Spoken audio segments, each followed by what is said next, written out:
Hello, and welcome to Reality TV News Update, where you'll find the most recent news, entertaining moments, and exclusive behind-the-scenes content.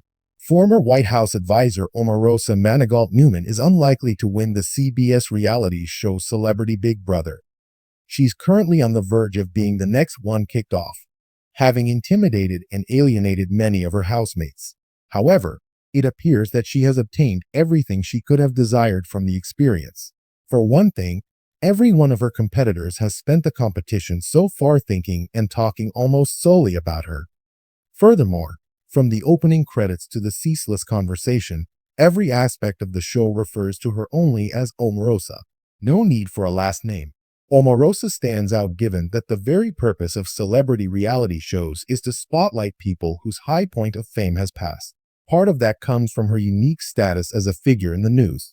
Even though few people seem to be aware of what the Apprentice alumna did in Washington, her departure from the White House just before she was cast in Celebrity Big Brother was a big news story. It didn't matter much because if someone who was so closely associated with Trump in the public mind left, something extraordinary must be going on.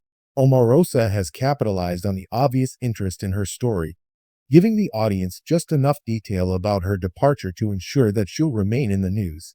Even post-Celebrity Big Brother, her approach has been to paint herself as the voice of reason who tried her best to avert disaster in the halls of power. A person who was betrayed and disrespected by everyone in the Trump administration, even as she had the keys to its success. So I'm there fighting, getting my head bashed in, and nobody coming out publicly to say, "We support her," she tearily told fellow competitor Ross Matthews. He asked if the nation would be okay. She muttered, "No, it won't be okay," in a low voice. It is not. This whole conversation rode a line between sincerity and outright fantasy, from its substance to its participants. Omarosa's tears had been conjured up in an intimate conversation in which both she and Matthews seemed alternately deeply earnest and playing one another to maximize their screen time and sympathy. It should come as no surprise that Matthews has emerged as Omarosa's main rival since then. Situations are constantly changing on reality television. It's a medium to which Omarosa should be well accustomed by now. She landed in the White House by dint of her long association with Donald Trump, who fired her from the first season of The Apprentice, but who seemed to have a special affinity for her chaotic approach. Back then, Omarosa struggled with the core functionalities of her reality show tasks but excelled at argumentation, making the case for herself so forcefully as to bring her opponents nearly to tears. To wit, Omarosa on a fellow would-be apprentice.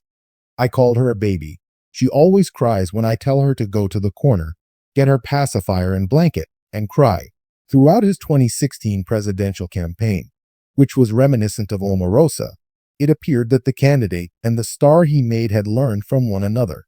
Omarosa turned Keisha Knight-Pulliam's previous support for Omarosa's former TV dad on Celebrity Big Brother against Omarosa. People judged you for that, but only you know the inner workings of your relationship with Mr. Cosby. It was a conversation ender and a way for Omarosa to justify her own decisions. Knight-Pulliam ended up allied with Omarosa. Omarosa has continued her career-long streak of being a fairly middling reality show contestant, but a riveting reality show character. There's little on the show but gameplay, no wilderness survival, no putative tests for business acumen. Just silly party games, voting, and plotting. It suits Omarosa as well as any format can, with the endless chatter proving that her smooth ability to define her own set of alternative facts remains unchanged. Omarosa abruptly withdrew herself from the game in order to seek medical attention after losing a physical challenge and experiencing a setback in the game. Even taking her at her word that she suffered an asthma attack, her ability to consume all the psychic energy of her fellow competitors was something at which to marvel. She has described her gamesmanship on air with references to the Iraq War's shock and awe strategy and Sarah Palin's "don't retreat, reload" catchphrase, describing it as something of a mishmash of conservative politics of the past 2 decades. Omarosa frames it as a new observation based on her time with Trump. "If I learned anything in the last year, I learned this. You don't retreat, you reload." This phrase is both less than apt. Omarosa learned to double down from the president she suggests is dangerously incompetent and startlingly off-tone. If Omarosa knows the resonance of this phrase, retired as a term of political strategy after the shooting of Gabrielle Giffords, she doesn't seem to care. And why should she? Even if Omarosa is able to make it to the end of Celebrity Big Brother, she only has a few weeks left in the spotlight. Provocation, big and small, is what keeps her on the air. That someone, somewhere felt trolled by Omarosa is a win, no matter how small.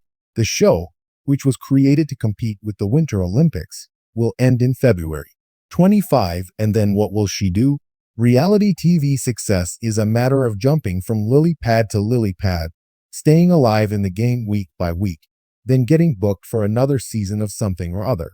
A show in which D-listers plot against one another in a locked house, on the other hand, is one of the few future bookings that makes sense for Omarosa. There seems to be very little left after that. And yet Omarosa has been with us since 2004. A person whose rise has neatly mapped alongside the changes in our society. She lives in a world of perpetual argumentation, thriving on the joy of making her own case in a manner that doesn't just beat her adversaries, but humiliates them. Long before the rest of us began living in a reality show, her life, one season of The Apprentice after another, unfolded with endlessly ratcheting up drama, fueled by conflict whose very existence is good for her brand. Whether it's in a second White House season or, more likely, elsewhere in the landscape she helped construct, there will always be a place for her. She won't back down.